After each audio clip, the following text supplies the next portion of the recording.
Vas-y. Oui, alors, Rosa Monza, en quel moment de présenter nous troisième CD?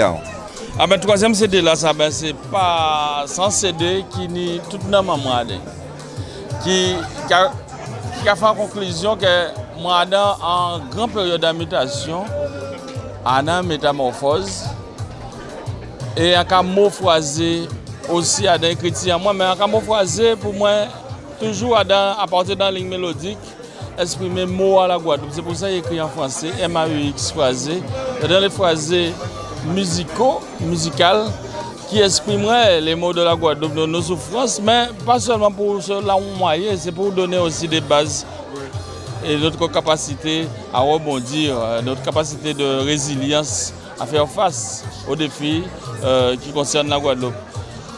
Le cas métamorphose, c'est moi naturellement qui a pris parti pour un Goka résolument évolutif qui allie à la fois le respect des règles qui gèrent le Goka traditionnel, mais aussi l'obligation d'accepter dorénavant que des instruments harmoniques viennent migrainer avec ce Goka-là jusqu'à faire une musique guadeloupéenne authentique et qui soit enchouquée, enracinée dans la culture guadeloupéenne et de base initiale. Donc, pour moi, le Goka et puis tout le travail qu'on a fait, il y a le premier titre qui s'appelle Goka l'UNESCO.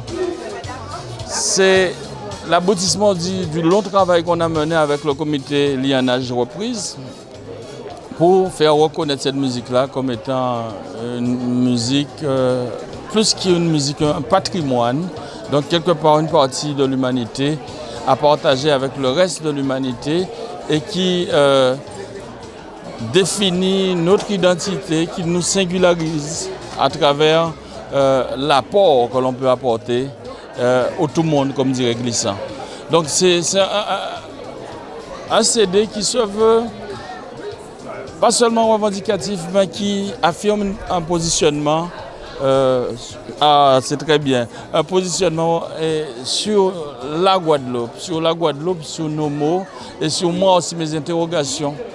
L'interrogation sur la violence, il y a le morceau aussi sans moi, où on parle de cette problématique qui gangrène les sociétés créoles et qui peut être un bis repetita des mots aussi de notre transformation sociétale, c'est-à-dire le passage à un air que nous n'avons pas maîtrisé, le passage d'une société postcoloniale à une société, une mondialisation où on n'a pas peut-être pris tous les codages.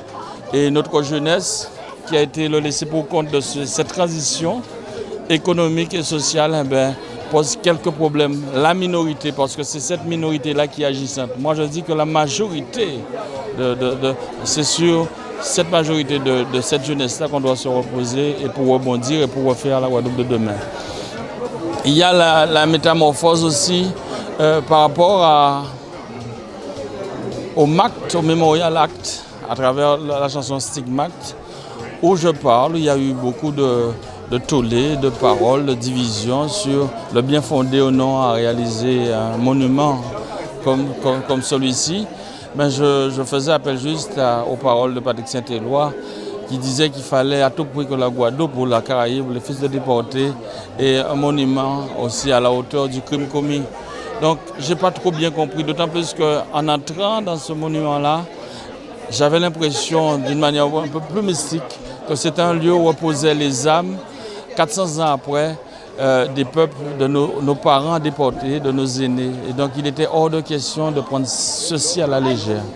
Et puis naturellement, il y a d'autres tentatives aussi de domptage de ma métamorphose à travers, à dénouant un peu à travers un titre qui s'appelle Figia Moun, qui sonne avec du gros sirop, mais qui peut exprimer aussi l'ambivalence des hommes, la perception qu'on peut avoir de quelqu'un ou de personne, de leader, alors c'est en fait ce n'est qu'apparence. Donc c'est afin de dénoncer un petit peu tout ça, si on peut le dire, mais en tout cas mettre en garde contre les faux semblants, contre cette manie, cette tentative que l'on a tout le temps à vouloir transfigurer, à faire des choses en bas feuille, à porter des masques. Et puis de toutes les façons, d'une manière ou d'une autre, quand les masques tombent, ben, c'est le pays des fois qu'on met en danger. Donc il y a ça. Il y a aussi ce rappel aussi,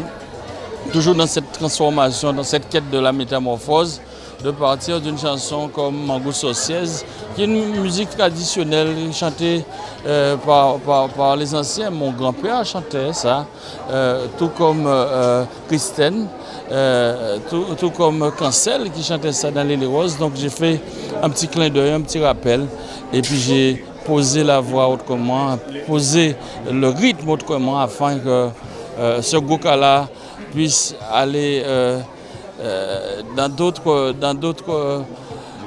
labos, d'autres terres et venir avec d'autres méthodes d'écoute et d'autres sensibilités.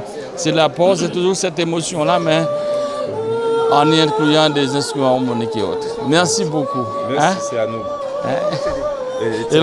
Ouais.